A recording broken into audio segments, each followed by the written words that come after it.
Initiative Diaspora 2012, une organisation de la diaspora qui regroupe les Sénégalais qui sont à l'étranger et qui s'intéresse en fait de près à la situation politique et économique du Sénégal et qui voudrait en fait apporter sa contribution. Et c'est dans ce cadre que nous voulons en fait vous faire cette interview. Dans un premier temps, je voudrais vous remercier de nous avoir accordé cette opportunité de vous interviewer pour discuter un peu sur vos travaux, ce que vous avez fait et puis avoir votre regard, votre réflexion sur le Sénégal. Mais dans un premier temps, je voudrais d'abord vous laisser la parole pour que vous nous dites qui vous êtes. Ben, monsieur Sarr, je vous remercie d'être venu me voir. Je vous remercie surtout pour le travail que vous êtes en train de faire. Moi, je m'appelle Modigna. Je deviens vieux parce que j'ai 66 ans aujourd'hui. Je suis né en 1945. Et j'ai été instructeur d'enseignement. J'ai pris ma retraite en 2001 comme instructeur de l'enseignement élémentaire. Mais auparavant, j'ai également été professeur d'histoire, de géographie et de français dans les collèges et les lycées. Mais en réalité, j'ai débuté ma carrière d'enseignant comme jeune instituteur affecté dans le département de Mbour. C'est là-bas que j'ai débuté comme instituteur. J'ai fait 6 ans, 7 ans maximum. Et par le jeu des concours, j'ai accédé à l'enseignement moyen, à l'enseignement secondaire. Et j'ai terminé ma carrière comme instructeur d'enseignement. Voilà, merci. La presse a beaucoup parlé de vous et peut-être pour une bonne raison. Là, je vois que vous êtes assez productif et vous avez écrit un certain nombre d'ouvrages. Peut-être que dans un premier temps, vous pouvez nous parler un peu de ces ouvrages que vous avez écrits durant ces dernières années et nous donner un peu un résumé de ce que vous avez écrit. Merci beaucoup, M. Sarr. Effectivement, j'ai écrit 7 livres au total. Le premier, Maître Wade et l'alternance, le rêve brisé du Sopi, je l'ai publié en février 2004, donc 4 ans après l'avènement de l'alternance.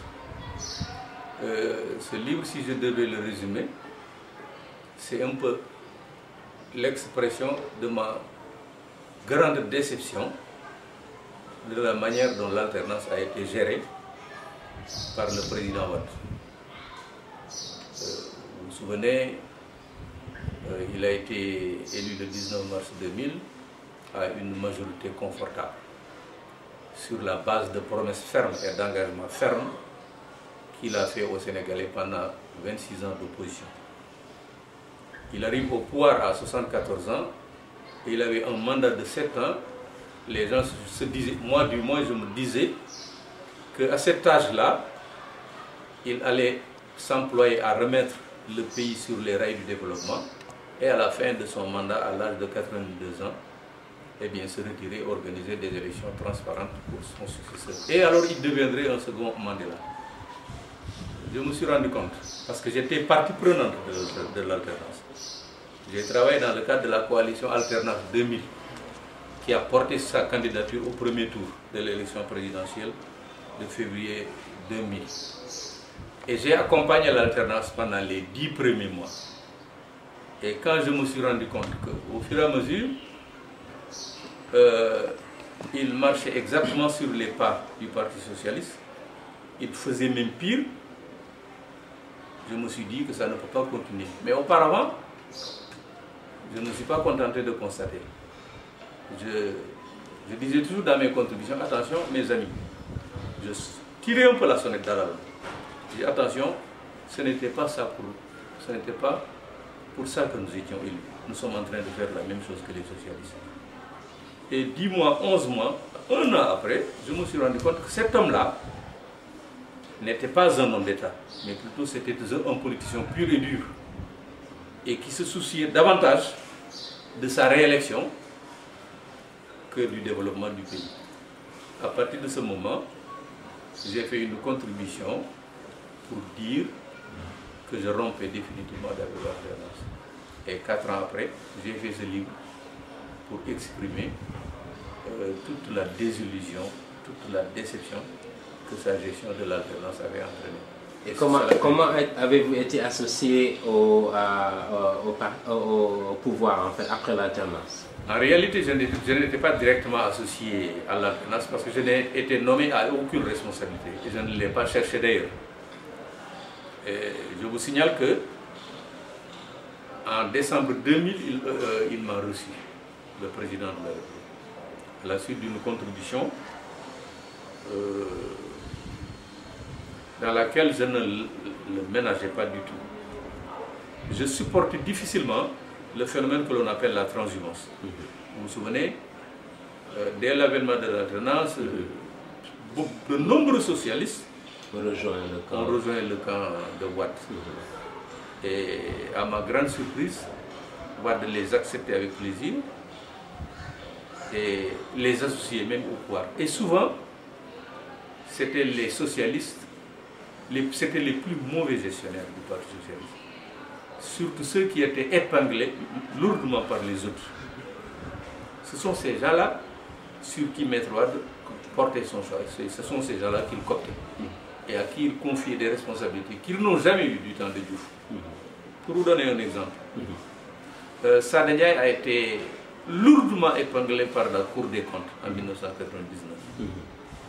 Et le président de la République, Abdou Diouf, à l'époque, avait réagi, avait demandé qu'on le traduise en justice, avait demandé qu'on ne lui confie plus de responsabilité. En 1999 déjà. Quand l'alternance est arrivée, donc le rapport a été exploité et il a été arrêté. À ma grande surprise, on le sort de prison, on le blanchit. Et on l'associe étroitement au pouvoir comme président du conseil régional, ensuite comme directeur du COUD et ensuite comme ministre. Il y a des cas comme ça, il y en avait etc. Les autres, vingtaine, trentaine. Je n'ai pas pu supporter ça. Alors j'ai écrit une contribution violente pour dénoncer ce phénomène de la transhumance. Coïncidence peut-être, en tout cas, le président Wade m'a reçu sur sa demande. Et ce jour-là, c'est un mardi à 10h30, dès que je rentre, je reçois, mais c'est vous, on dit, parce qu'on ne se connaissait pas auparavant. Oui, c'est moi. Moi, je vous prenais pour plus âgé que ça. Je dis, ah, monsieur le président, je ne suis pas vieux, parce que dans un an, je vais à la retraite. Oui, mais je pense que c'est assez. Donc, on a discuté longuement à propos de mes contributions, qu'il appréciait. Il avoue les livres, donc je lis toutes vos contributions. Ah, vous avez, je lis, etc., etc.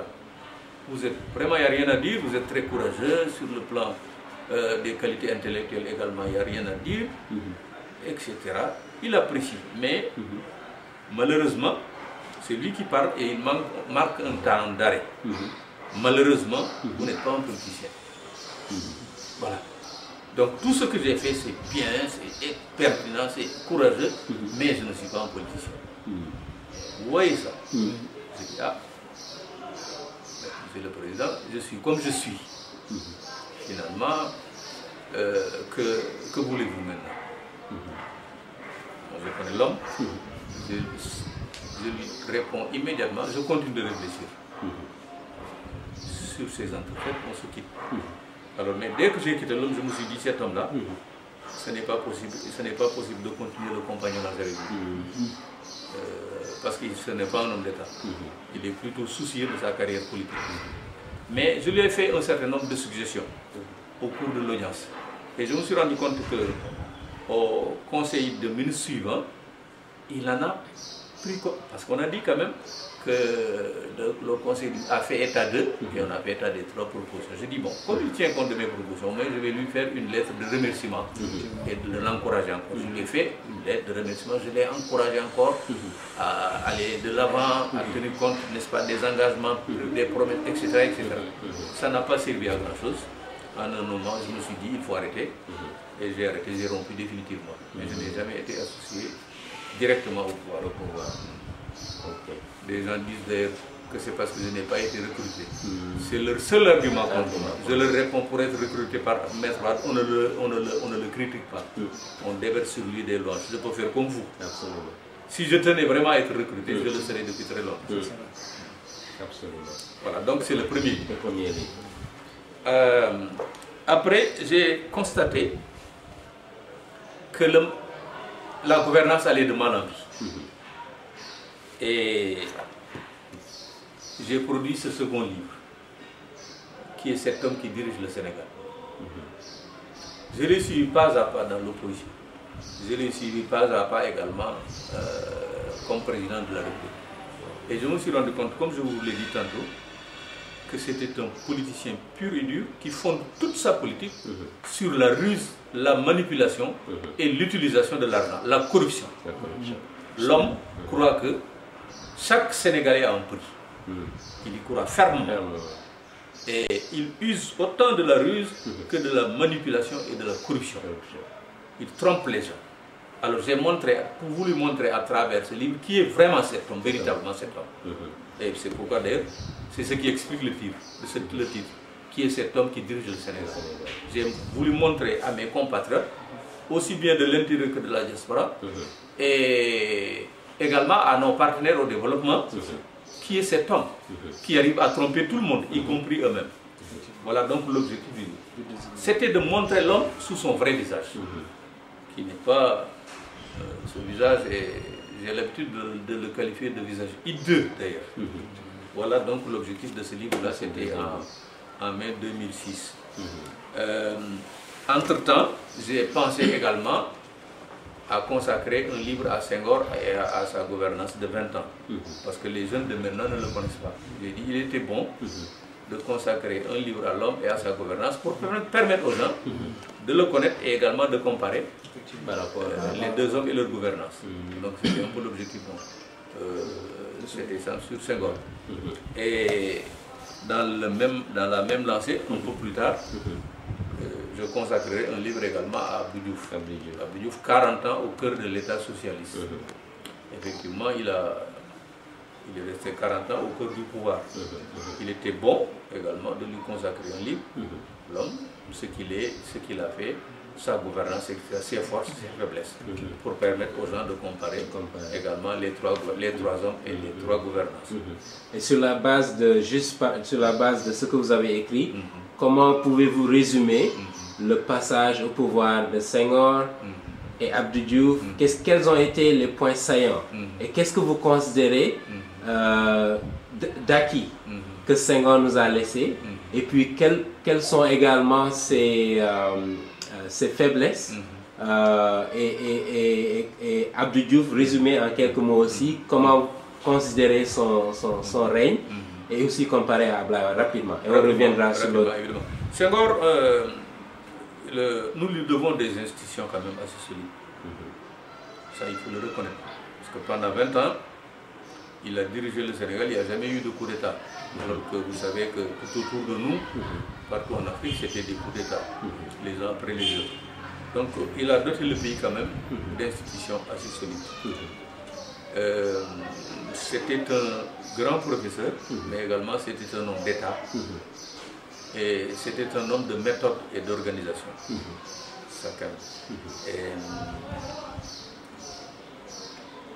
Il est vrai que il y avait également le revers de la médaille. Nous lui devons les méthodes, certainement avec Mamadou Dia.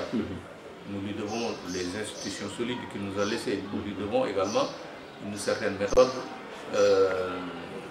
dans l'organisation, etc. Il avait mis en place notamment le bureau organisation et méthode, etc. Tout ça, nous lui devons. Mais l'homme étant ce qu'il est, donc imparfait, j'ai montré d'ailleurs dans le livre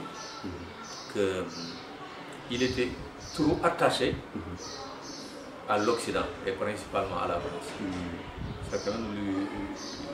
Les gens lui reprochent ça. Il avait toujours les yeux rivés sur l'Occident. Il ne prenait que ses exemples sur l'Occident, etc., etc. Et il accordait aussi beaucoup d'importance à ces... Parce que c'est un poète à la littérature, à la poésie d'ailleurs. Vous voulez qu'on l'appelle le poète président plutôt que le président poète. Alors ça également, les gens pensent qu'il a un peu négligé le développement économique des idées littéraires, de la poésie, etc. Mais en gros, il nous a laissé quand même des institutions assez solides.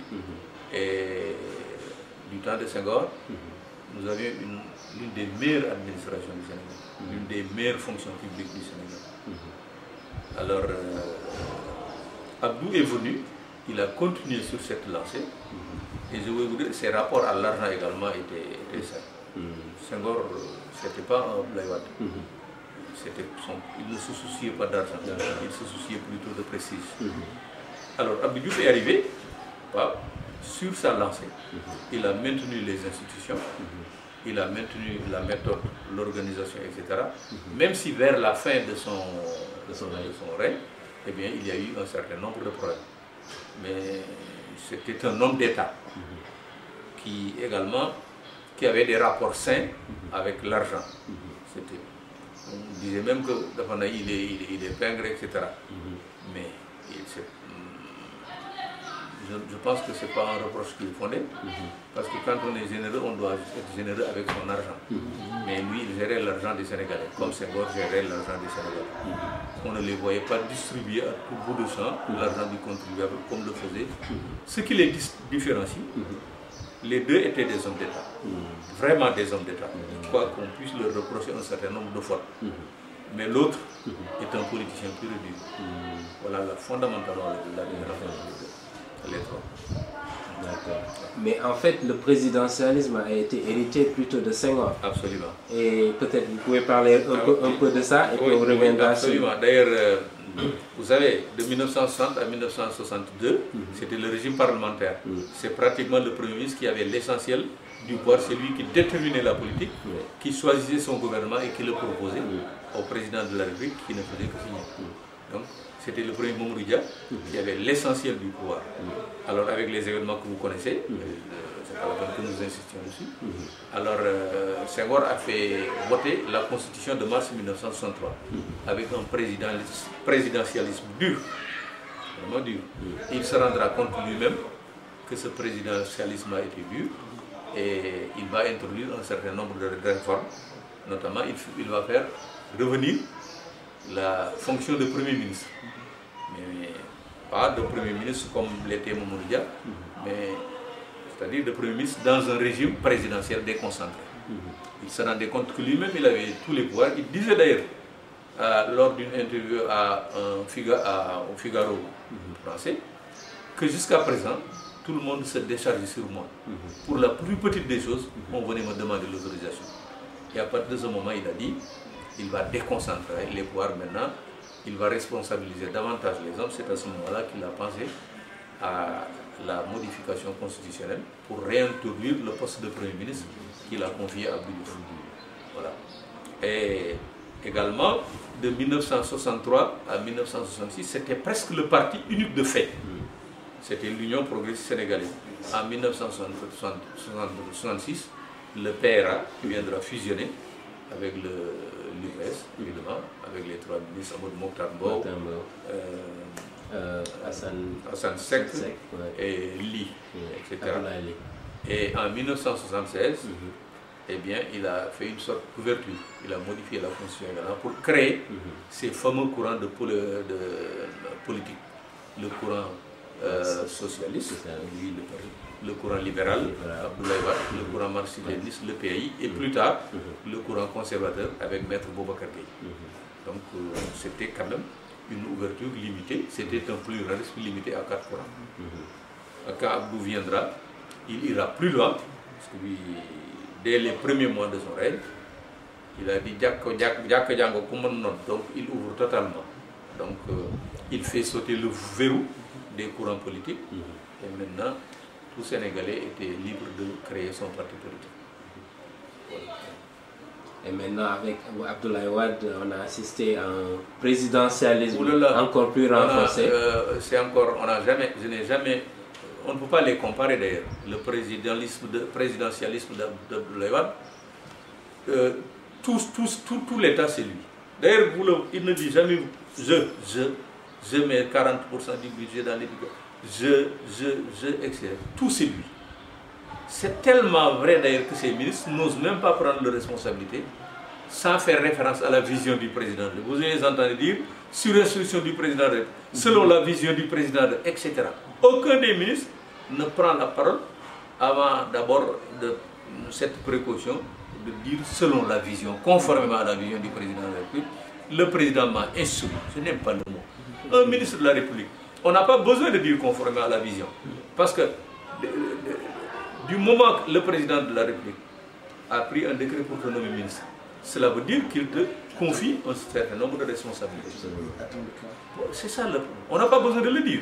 Tout le monde sait que vous êtes ministre, que c'est la politique du président que vous mettez en œuvre. Mais le président était en ce qu'il est, et ils le savent, ils le disent pour lui faire plaisir, etc. et pour garder le plus longtemps leur portefeuille ministériel. Mais on n'a jamais vu un présidentialisme aussi concentré qu'avec Maître Wade. Il ramène tout à lui. Mes routes, mes écoles, mes hôpitaux, etc. Tout c'est lui et effectivement, il prend ses décisions seul. C'est la raison pour laquelle d'ailleurs Moussa Bagnas aimait à dire il prend seul ses décisions et se trompe seul. Il associe rarement des collaborateurs à ses décisions. D'ailleurs, il a davantage des courtisans que des collaborateurs. Voilà Maître Wade. Donc c'est un présidentialisme dur, fort, etc. et qui ne laisse absolument rien aux autres. Il ramène tout à lui. C'est une constante. Voilà, d'ailleurs les gens, c'est comme ça qu'ils... c'est la seule constante, tous les autres sont des variables. On reviendra sur Maître Wade et puis son règne probablement dans le dernier livre que vous avez écrit. Mais vous pouvez continuer la liste des livres. Donc celui-là également, un vieux président face à lui-même, il m'a été inspiré par la lecture de son, on peut appeler, autobiographie. C'est un livre entretien de 330 pages. Alors, il était interrogé par deux journalistes français dont l'un est mort en cours de route. Quand j'ai fini de lire le livre, c'est extraordinaire. Je connaissais déjà l'homme, mais je ne pensais pas qu'il pouvait en arriver là. Parce qu'on l'a interrogé sur sa jeunesse, sur ses études, sur son opposition, etc., etc. Il a raconté tellement d'histoires que j'ai dit je ne laisserai pas passer. Et ça m'a inspiré ce livre-là pour remettre les choses à l'endroit. Quand vous le lirez, vous vous rendrez compte que l'homme n'est pas gêné, le moins du monde, de raconter des histoires. Disons les choses par le nom de mentir. Alors quand il dit par exemple que, pour donner un exemple, le calife général des Mourides, Serigne Abdoulaye, l'a appelé 3 mois avant le départ de Senghor pour lui dire si vous êtes d'accord, je peux voir Senghor pour qu'il vous nomme Premier ministre, pour que vous lui succédiez. Vous imaginez ça? C'est extraordinaire. D'abord, ses relations avec le calife n'étaient pas... Le calife était très méfiant vis-à-vis de Wade. Et d'abord, en 3 mois, vous imaginez qu'on va changer la constitution encore pour mettre Wade à la place de Diouf, alors que Senghor connaissait parfaitement Wade, il l'appelait parfaitement bien Diombor d'ailleurs. Senghor, en 1965 déjà, il a pensé à Abdou Diouf pour sa succession. En 1965, il a confié ça à un journaliste tunisien. Et en 1970, il l'a nommé Premier ministre. En 1960, il a modifié la constitution pour dire qu'en cas de vacation du pouvoir, c'est le Premier ministre qui succède au président et qui termine le mandat. Alors vous imaginez qu'à 3 mois de son départ, Wade va avoir le calife général qui va avoir... C'est des choses comme ça. Et vous verrez que dans le livre, il se prend pour un descendant de Braque du Wallo, etc. Il raconte tellement de choses sur lui, sur sa famille, sur ses capacités, sur ses études, etc. Je me suis dit, je ne vais pas laisser passer. J'ai fait ce livre, c'était pour remettre les choses à l'endroit. Alors pour montrer aux Sénégalais que cet homme malgré son âge et malgré sa fonction, il n'est même pas gêné de raconter manifestement des contre-vérités. C'est cela que je voulais prouver à travers ce livre-là. Merci. Maintenant, je voudrais en fait qu'on se focalise sur le dernier ouvrage parce que c'est en fait ça justement qui fait l'actualité en ce moment et qu'il serait bien que les Sénégalais soient informés des informations qui y sont contenues. Et donc là, je vous laisse l'opportunité de développer davantage. Ah, il y a un autre ouvrage peut-être qu'il faudrait... Voilà, d'accord. Parce que là, il y a tellement de gens qui se réclament maintenant de Wade, des gens qui se réclament, certains intellectuels divadiens, qui parlent beaucoup. Parce qu'ils ont la télévision, ils ont la radio nationale, etc. etc. Ils ont l'opportunité de parler, ils parlent beaucoup. Certains font des livres comme celui-là. Il s'appelle Amadou Lamine Faye. Il aime écrire. Il est ministre conseiller chargé de la diaspora de Nangam, etc. Tellement pompeux, alors que l'homme est d'une faiblesse notoire. Il a écrit comment comprendre l'alternance wadienne, etc. Quand j'ai lu le livre, je me suis dit, je ne laisserai pas passer cette opportunité. Je vais montrer aux gens, à mes compatriotes et aux gens de la diaspora. Voilà. C'est le prototype de l'intellectuel wadien. À travers tout le livre, j'ai montré ses faiblesses. C'est extraordinaire. Parfois, on a le sentiment, et je l'ai dit, je ne crois pas que cet homme-là ait le niveau de ce gars-là. Et il fait le tour du monde. Il va aux États-Unis, etc., dans le cadre de ses fonctions. Alors, voilà comment Maître Wade nous trompe. Et si vous lisez ça, vous vous rendrez compte vous-même de la faiblesse de cet individu qui exerce de si hautes fonctions auprès de Maître Wade. J'ai voulu montrer ça également à travers ce film. Alors, l'autre, c'est le dernier. Donc, M. Nia, avant d'entrer dans les détails par rapport au dernier livre, vous avez entendu dire un jour que le dernier livre sur le clan des Wade sera le dernier contre l'infecte gouvernance des Wade. Pourquoi? Voilà. Celui-là, c'est un peu le prolongement de l'autre. Alors, c'est un peu son prolongement. C'est aussi, comme celui-là était formellement interdit, dans les librairies au Sénégal, le livre n'est pas disponible. Moi-même, il m'a fallu la croire et la bannière pour en avoir un exemplaire. Moi, l'auteur. Voyez-vous, pour en avoir un exemplaire. Donc, les Sénégalais ne le lisent pas. Donc, celui-là, c'est un peu le prolongement de qui est cet homme qui dirige le Sénégal. Alors, je vais vous dire pourquoi. À un moment donné, je m'étais dit, c'est fini. Mais il est difficile de rester indifférent à ce que Maître Wade et son clan font. Alors, on lui prête les propos suivants. Et je suis sûr qu'il a dit, parce que j'ai interrogé des gens qui sont tout autour de lui. Je le dis en Wolof d'abord, et puis Sénégalais, beaucoup l'ont dit, de la quoi. Que autrement dit, traduit en France, ça donne. Le Sénégalais ne se souvient même pas de son dîner de la veille. Et il ne croit qu'à l'honneur et l'argent. Autrement dit, le Sénégalais oublie vite. Et il ne croit qu'à l'honneur et à l'argent. Et c'est un profiteur. Voilà, et c'est sur la base de cette conception singulière de l'homme sénégalais qui nous gouverne. Je le disais tantôt, Maître Wade est convaincu que chaque Sénégalais a un prix. Tout s'achète. Et il est convaincu également que nous oublions. Moi, ce livre, c'est le refus de l'amnésie. C'est le refus de l'oubli. J'ai dit à Maître Wade, nous ne sommes pas les demeurés que vous croyez. Nous ne sommes pas aussi amnésiques que vous le croyez. Et pour vous le montrer, je vais partir du 1er avril 2000, le jour de votre installation officielle comme président de la République, à nos jours. Pour moi, tout ce que vous avez fait, tout ce que vous avez promis et ce que vous en avez fait. Tous les scandales qui se sont succédés, etc. Et je ne me suis pas contenté seulement de ce qu'il fait et de ce qu'il dit. Mais j'ai également consacré un chapitre aux courtisans qui l'entourent. Vous verrez, je l'ai intitulé, le chapitre consacré à ces courtisans, contempteur hier et encenseur aujourd'hui.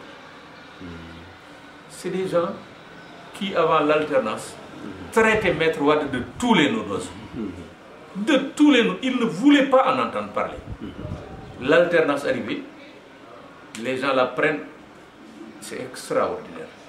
Alors, si vous les entendez maintenant déverser leur louange sur Maître Wade, je me pose quelquefois la question de savoir si ces hommes-là, ces individus d'ailleurs que j'appelle, ont des épouses et des enfants.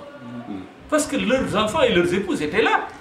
Ils entendaient ce qu'ils disaient sur Maître Wade. Et aujourd'hui, ils entendent également ce qu'ils disaient. Je me dis, comment on peut faire ça? Alors, j'ai été indigné par leur comportement. C'est pourquoi je n'ai pas manqué de les clouer au pilori.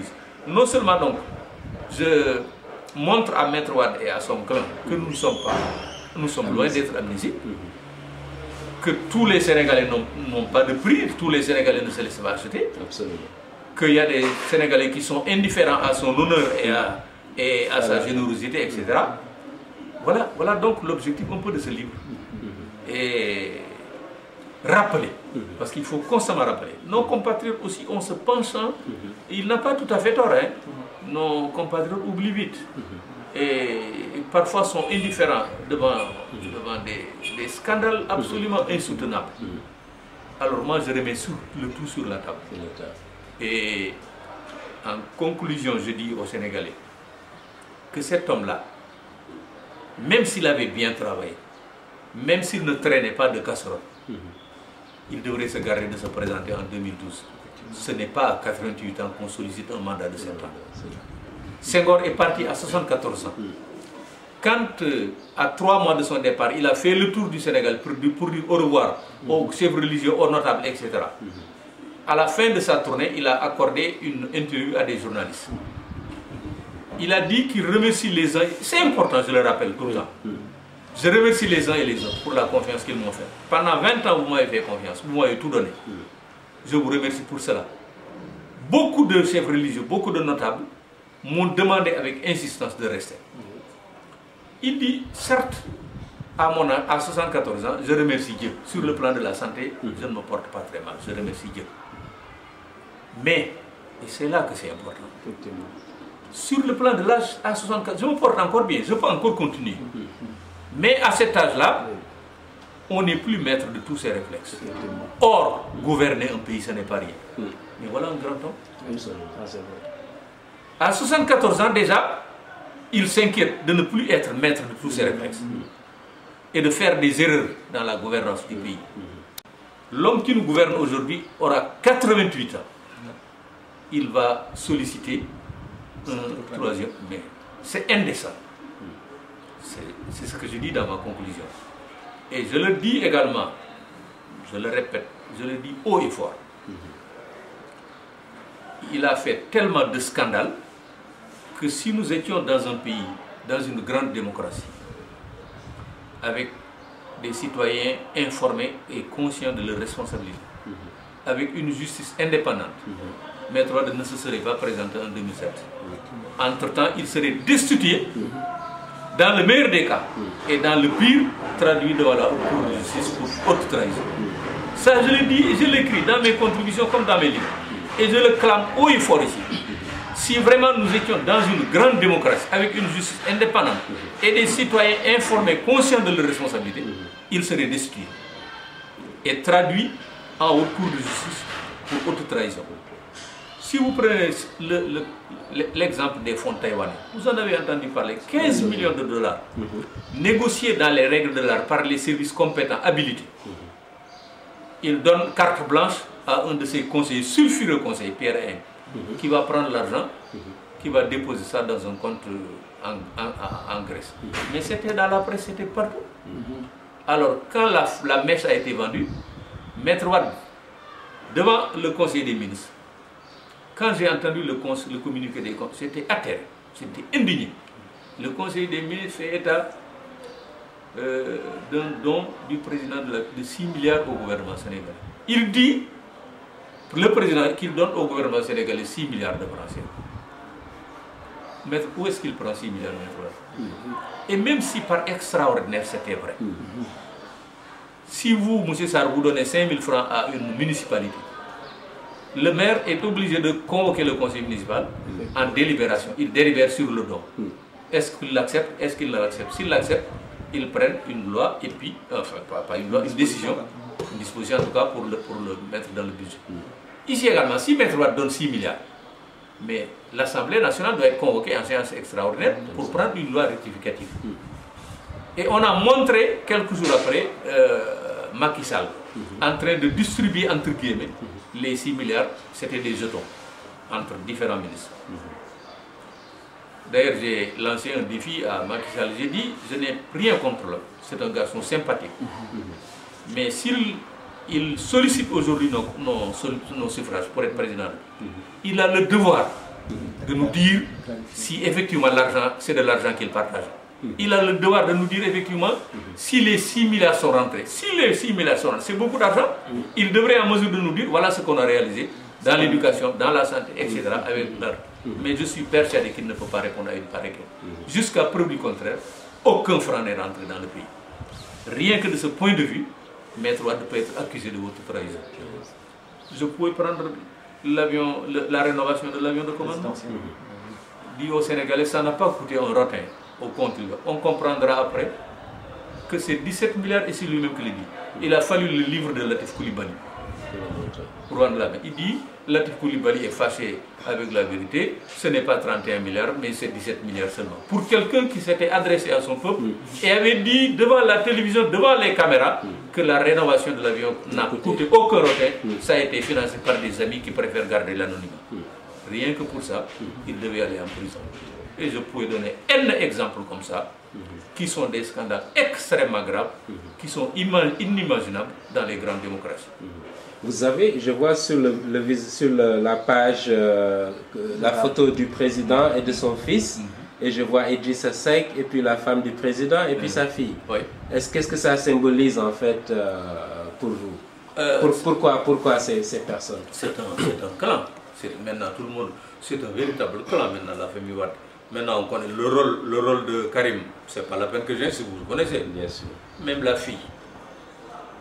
Elle était au départ très réservée, mais par la suite elle s'est impliquée, en particulier dans le Festival mondial des arts nègres, mais ça a été une catastrophe, une gestion calamiteuse. Jusqu'à présent, il reste de voir à peu près 30 milliards à des intervenants. On a fait venir de n'importe où des gens, soi-disant artistes, soi-disant poètes, etc., etc. On nous a fait dépenser des dizaines et des dizaines de milliards pour cela. Elle était au cœur de ça. Celle-là. Quant à Idrissa Seck, qui nous présente maintenant Maître Wade comme un monstre, nous ne sommes pas aussi amnésiques qu'il le croit. Nous ne sommes pas les demeurés qu'il croit. Nous savons ce qu'il a fait avec Maître Wade. Du 1er avril 2000 au 21 avril 2004, jour de sa destitution. Du 1er avril 2000 au 21 avril 2004, il n'a pas levé le plus petit doigt. Aujourd'hui, il nous dit, c'est le premier qui a dénoncé cette idée de succession monarchique, etc. Il nous présente Maître Wade comme un monstre. Mais nous ne sommes pas amnésiques. Nous savons le rôle qu'il a joué, en particulier dans la transhumance. C'est lui qui gérait les dossiers des audits. C'est lui. C'était le président de la commission chargée de gérer les. Nous savons comment il a géré ça. Nous savons comment il a obligé certains socialistes mauvais gestionnaires à adhérer au Parti démocratique sénégalais et à aider à appuyer le parti. Nous savons tout. Nous savons le rôle qu'il a joué dans la gestion des fonds politiques. Ça aussi, il est temps qu'on s'y arrête. Nos compatriotes ont l'habitude de dire Maître Wade peut être généreux parce que ce sont les fonds politiques, c'est de l'argent laissé à sa discrétion. Même si c'est laissé à sa discrétion, les fonds ont un esprit républicain. Sarkozy n'utilise jamais ses fonds politiques comme Maître Wade utilise ses fonds politiques. Obama encore moins. Et les fonds politiques, comme il faut préciser, en réalité on les appelle les fonds spéciaux. Dans lesquels il y a les fonds politiques, la caisse noire et un fonds d'aide à l'unité africaine ou quelque chose comme ça. Du temps des socialistes, c'était 640, 650 millions. C'était une autorisation annuelle de la loi de finances. Chaque année, l'Assemblée nationale votait 640, 650 millions au président de la République comme fonds politiques. Ces fonds politiques sont laissés à sa discrétion. Et encore, à sa discrétion républicaine. C'est pour faire son travail de président de la République. C'est pas pour acheter des étrangers. La politique. Voilà.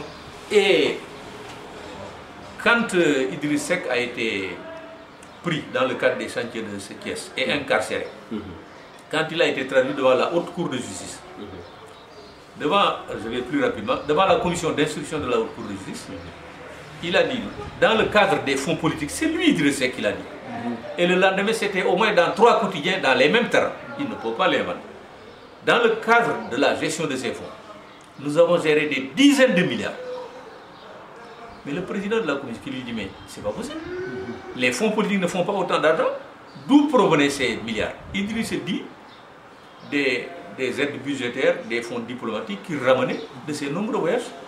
Il mettait dans les fonds politiques. Donc, Maître Wade alimentait les fonds politiques avec des aides budgétaires, avec des fonds diplomatiques, avec de l'argent qui était destiné au trésor public, qui devait être remis au ministre de l'Éducation nationale, qui devait passer par l'Assemblée nationale, puis aller à leur place naturelle qui est le trésor. Maître Wade les met dans les fonds politiques.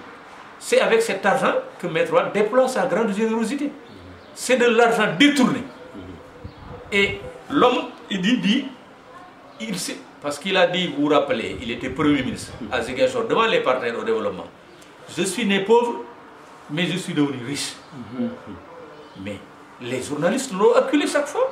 D'où provient votre richesse? D'où provient votre richesse? Invité à grand jury devant Mamadou Ibra Kane, il dit, je me suis enrichi sur la base des fonds politiques que le président m'a alloués. D'abord, le terme alloué n'est pas alloué, c'est attribué, c'est donné. Il ne peut pas lui donner. Il lui a confié peut-être la gestion des fonds politiques. Mais s'il lui reconnaît que les fonds étaient alimentés par des fonds diplomatiques, par des aides budgétaires, par de l'argent détourné de leur place naturelle qui est le trésor, il reconnaît s'être enrichi sur la base de ça. Sa fortune est constituée à partir de fonds détournés. Et je peux donner 1000 exemples. Cet homme-là, en 2009, le 4 novembre 2009, personne ne sait quand il est avec Wade ou quand il doit divorcer avec Wade. Le 4 novembre 2009 seulement, il a accueilli Maître Wade en grande pompe à Thiès. À l'entrée de la ville, il l'a accueilli. Les deux hommes se sont fait l'accolade. Ils se sont regardés les yeux dans les yeux. Ils sont allés ensuite à Thiès à l'occasion d'un grand meeting. 2009 seulement, novembre. On était presque en 2010. Je te dis en wolof. Na ñepp xamni ki moy sama baye man may domam kuma bëgg na nga man wax ma and ak sama baye parce que dom nen la baye xéer la je vais vous dire ça dit ceux qui veulent mon bien n'ont qu'à me conseiller de me rapprocher de mon père Maître Wade ici présent. Moi le fils je ne suis qu'un œuf, lui le père c'est une pierre. Vous savez qu'entre l'œuf et la pierre le combat, donc si quelqu'un a un bon conseil à me donner, qu'il me demande de me rapprocher de mon père. Le 4 novembre 2009 seulement, de 2009 jusqu'au 23 juin, ce fameux jour où ce... On reviendra là-dessus d'ailleurs, voilà. Je voudrais avoir votre point de vue, donc, mais allez-y. Donc il n'a rien dit, on ne l'a pas entendu. Il a fallu ce 23 juin pour qu'il recommence à parler. Et il nous présente Maître Wade maintenant comme un monstre. Nous ne sommes quand même pas des idiots. Nous avons quand même une mémoire. Nous nous souvenons de ce qu'il a fait avec Wade. Donc il ne faut pas qu'il nous trompe. C'est pourquoi je l'ai mis dans le camp. C'est pourquoi d'ailleurs j'ai fait les 2 articles là que vous évoquiez tout à l'heure. Pour montrer également le vrai visage de cet homme-là. C'est un homme qui ne m'inspire pas confiance. C'est un candidat qui ne m'inspire pas confiance. Parce que jusqu'à preuve du contraire, si par extra il est élu président de la République, ce ne sera que le prolongement de cette gouvernance libérale-là que je qualifie tantôt d'infecte, tantôt d'immonde, tantôt de nauséabonde. Donc dans la même lancée, vous avez également évoqué les largesses faites aux magistrats et aux fonctionnaires du commandement territorial. Pouvez-vous revenir sur ça? C'est-à-dire que la générosité de Maître Wade est un président injuste, foncièrement injuste. Alors que le président, on le présente comme le père de la nation. C'est le président des Sérères, c'est le président des Wolofs, c'est le président des catholiques, c'est le président des Moules. Il devrait prendre tous les Sénégalais au même pied d'égalité. Comme disent les Wolofs, Ndiakhanaye Yaye Cheikh Ndiakhanaye la war a tudd. Il devrait considérer tous les Sénégalais au même pied d'égalité. Mais Maître Wade est arrivé à développer une générosité. D'abord, c'est une générosité, j'appelle ça générosité sélective et intéressée. Il choisit ces gens. Les gens qui sont capables, par leur fonction, à lui donner un coup de pouce lors des élections.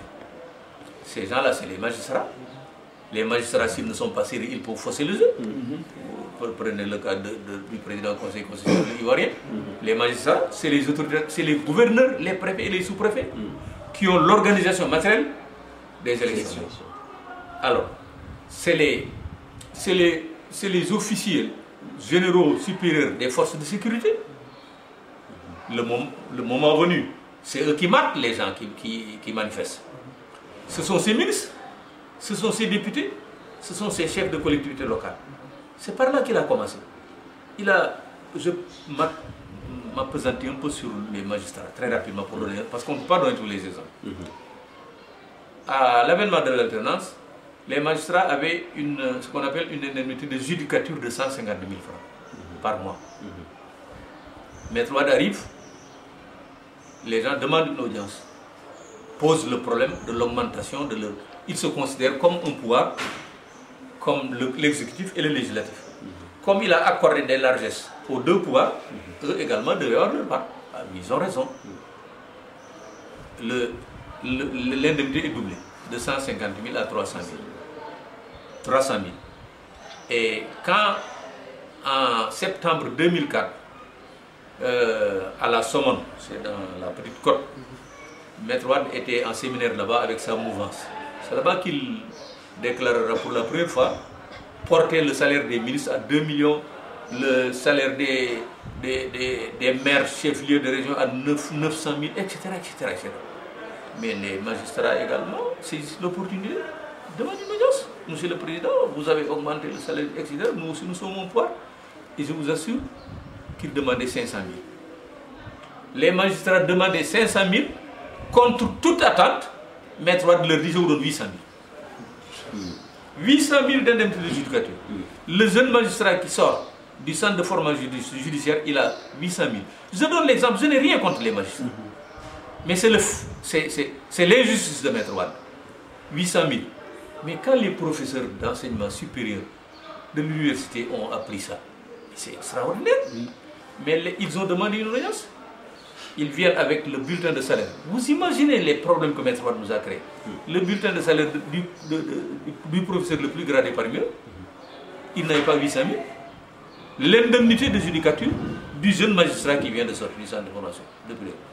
Alors que ce magistrat-là, ce sont les professeurs qui l'ont eu pendant 4 ans à la faculté de droit, qui l'ont eu pendant 2 ans au centre de formation judiciaire.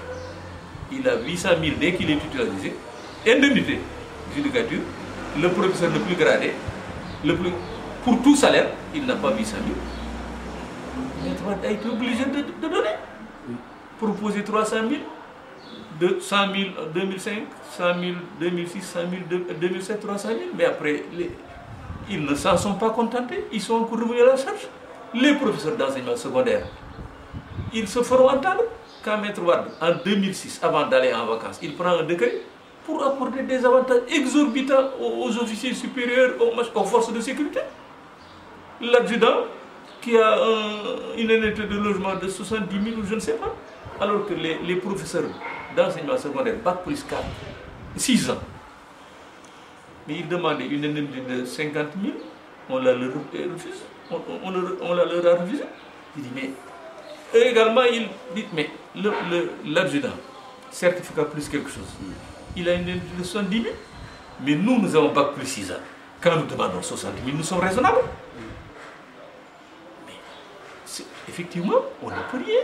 Alors non, écoute, voilà. Mais si nous vous donnons cette indemnité, sous ce nom, les autres enseignants vont réclamer. Nous allons l'appeler, et ce sera une autre fois, indemnité de recherche documentaire. IRD, c'est cette fameuse 60 000. Mais les instituteurs, mais comment? Ce sont les seuls professeurs qui font de la recherche. Quel est l'enseignant qui ne fait pas de la recherche? Il réclame la même indemnité. Voilà comment Maître Wade Je dis, il allume les feux partout. S'il y a autant de tensions sociales, s'il y a autant de grèves aujourd'hui, c'est la faute de Maître Wade.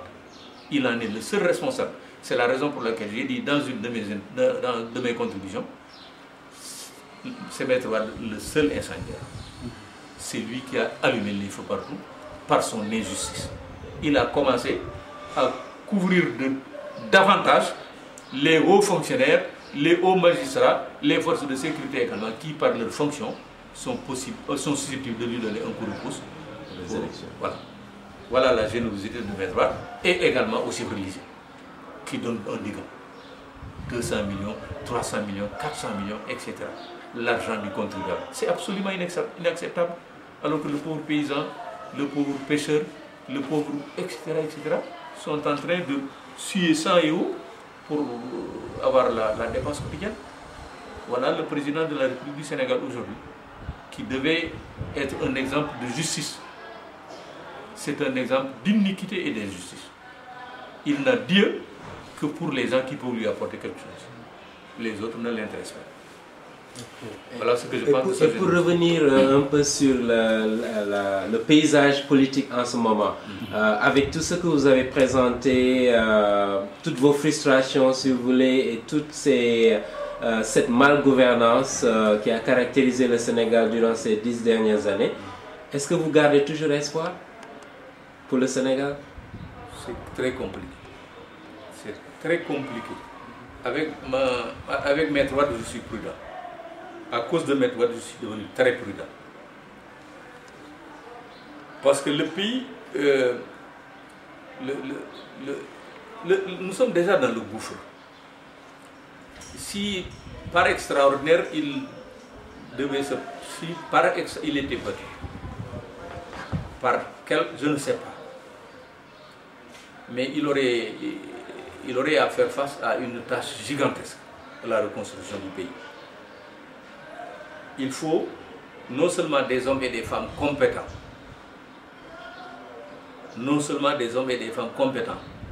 expérimentés. Parce que si Maître Wade doit partir, les nouveaux gouvernants ne doivent pas être des gens qui viennent apprendre. On n'a plus le temps d'apprendre. Il faut reconstruire le pays. Donc, il faut que ce soit des gens compétents et expérimentés, qui ont une expérience de la gestion des affaires publiques.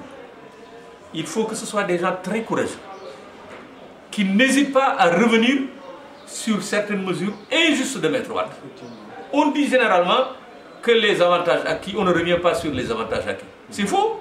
Les avantages acquis légalement, il est difficile de revenir. Mais les avantages acquis de façon illégale, sur la base d'aucun texte, il faut revenir sur ça.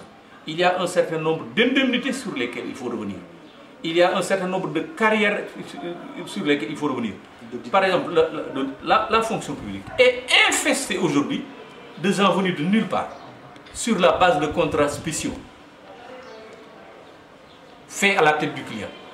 Des gens qui touchent 500, 600, 700 millions et qui n'apportent aucune valeur ajoutée à l'administration.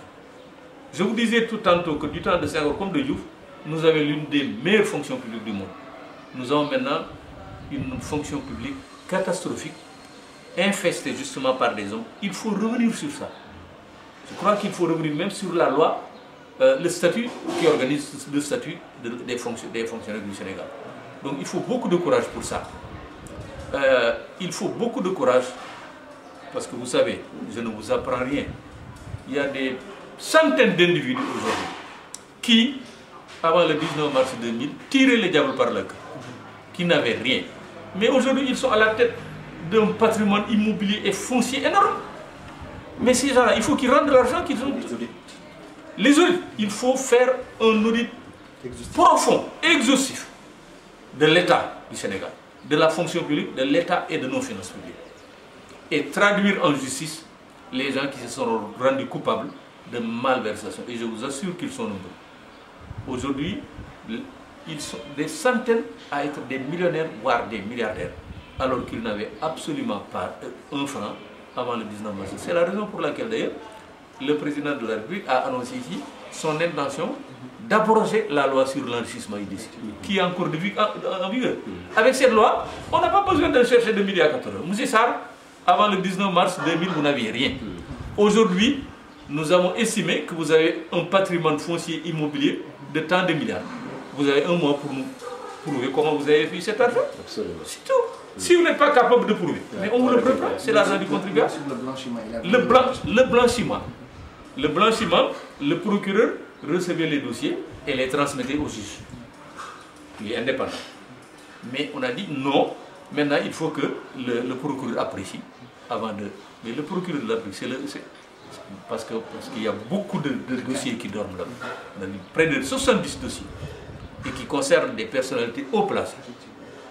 Alors là également, on va modifier pour mettre à l'abri ces gens-là. Donc je dis, au lendemain de mars 2012, parce que je suppose qu'il faut un second tour, il faut non seulement des hommes compétents, de bonne moralité, expérimentés, mais également extrêmement courageux. Est-ce que vous pensez que dans la classe politique actuellement, avec tous les candidats que nous avons, est-ce qu'il y aurait éventuellement des candidats qui rempliraient ce profil que vous venez de dégager? C'est la raison pour laquelle d'ailleurs j'ai dit en conclusion que nous, à partir au lendemain de février-mars 2012, nous devrions être dirigés par les moins mauvais d'entre nous. Les moins mauvais. Parce que je ne crois plus à ces gens-là, etc., presque parfaits, les moins mauvais. Mais ce n'est pas tout. Vous savez le problème, ça, c'est la raison pour laquelle j'apprécie ce que vous... Quand vous dites que parmi vos objectifs, il y a notamment la tâche d'informer les gens, d'aller vers les populations et les gens. L'enjeu aujourd'hui, c'est la conscientisation des masses. Il faut que les populations soient informées. De qui? Absolument. Que les populations, d'abord, dans les 3 mois qui nous restent, ce sera difficile. Mais il faut faire le maximum pour qu'ils s'attachent moins à des hommes qu'à des programmes. Parce que ici, les gens s'attachent plutôt à des hommes. Il faut amener les gens à s'intéresser au programme des gens. Qu'est-ce qu'ils nous proposent? Et de retenir ce qu'ils proposent. Ce que Maître Wade a fait, ça ne doit plus être possible. Promettre Mosebo, arriver au pouvoir, faire exactement le contraire de ce qu'on a promis et se faire réélire. Ça, il ne faut plus que ça nous arrive. Et ce n'est que par la force du peuple qu'on arrivera à la fin de telles injustices. Il faut donc informer les populations, que les populations fassent la part entre les différents programmes. Qu'est-ce que celui-là présente? Qu'est-ce que celui-là présente? Qui est celui-là? Qu'est-ce qu'il a fait? Qu'est-ce qu'il n'a pas fait? Etc., etc., avant de lui donner sa carte. 4 mois, c'est peu. Mais après, il faudrait que les mouvements citoyens en particulier travaillent à ça, à la conscientisation des populations. Il faut que les Sénégalais sachent que le pouvoir, c'est eux. L'électeur, c'est lui qui donne le pouvoir. Aujourd'hui, on met le droit de considérer comme un dieu, mais c'est l'électeur plutôt qui donne le pouvoir. Vous le savez, vous qui habitez dans les grandes démocraties, l'électeur est roi. Il faut qu'on en arrive là. Il faut également que nos populations soient en mesure de dire à ceux qui sont élus, dès qu'ils commencent à déraper, arrête, ce n'est pas ce que vous avez promis. Le contrôle citoyen, il faut arriver à familiariser les Sénégalais avec ça. Nous donnons le pouvoir, nous avons le droit de regard sur comment le pouvoir est utilisé par ceux que nous avons élus. Sinon, nous n'en arriverons pas là, ce n'est pas la peine. Certainement, parmi eux, il y en a qui sont bons, il y en a qui sont moins bons, il y en a qui sont mauvais. Mais ça ne suffit pas. Il faut un contrôle de tous les jours. Et ça, ce n'est que le citoyen qui peut s'acquitter de ce contrôle-là. Vous ne pensez pas qu'avec le mouvement du 23 juin, justement, je voulais revenir dessus, qu'il y a justement cette prise de conscience des Sénégalais pour dire que trop c'est trop et que nous n'accepterons pas l'inacceptable. Et donc, on a eu cette émergence du M23 que vous connaissez très bien. Qu'est-ce que vous pensez justement de l'avenir de ce mouvement avec des mouvements comme Y en a marre et d'autres organisations qui se profilent à l'horizon, si vous voulez, politique et qui veulent faire entendre leur voix. Le mouvement du 23 juin est un déclic. C'est un déclic qu'il faut pousser. Je dis c'est un déclic important. Mais j'ai le sentiment que les gens lui donnent une ampleur qu'il n'est pas déjà. C'est un point de départ très très important. C'est un déclic important, mais il faut pousser. C'est dans ce sens-là qu'il faut travailler. Parce que c'est un mouvement qui comprend à la fois des politiques, des gens de la société civile, etc., etc., etc. C'est vers là qu'il faut pousser. Il faut que de plus en plus, les politiques, les gouvernants, sachent qu'ils ont en face d'eux des gens qui ne sont pas prêts à les laisser faire ce qu'ils veulent. Et à réagir aussi vigoureusement qu'ils l'ont fait ce fameux jour du 23 juin 2011. Il faut que les gouvernants en soient convaincus.